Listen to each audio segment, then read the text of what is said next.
In Turkey's western city of Izmir, a dramatic accident left a truck hanging dangerously from an overpass. On Monday, the vehicle veered off course and overturned on a bridge in the Bornova district. Witnesses say the truck came to a stop with its cabin and front wheels dangling over the edge, creating a terrifying scene high above the road below. Emergency services arrived quickly, with firefighters securing the truck to prevent it from falling.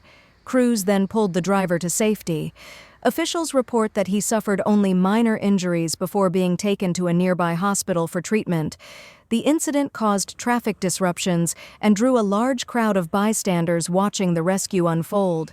Authorities are now investigating what led to the crash, as images of the truck hanging from the bridge spread rapidly across social media.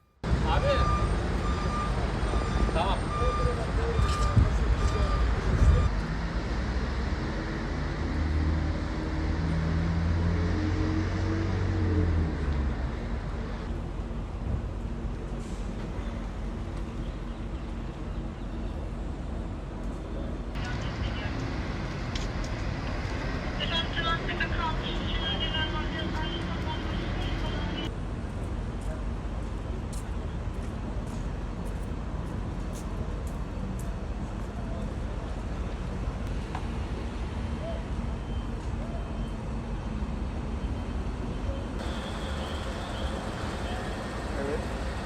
Servis var. Yalnız yapsın. Bozuk. Ya burası var ya. Ben de kapatıyorum.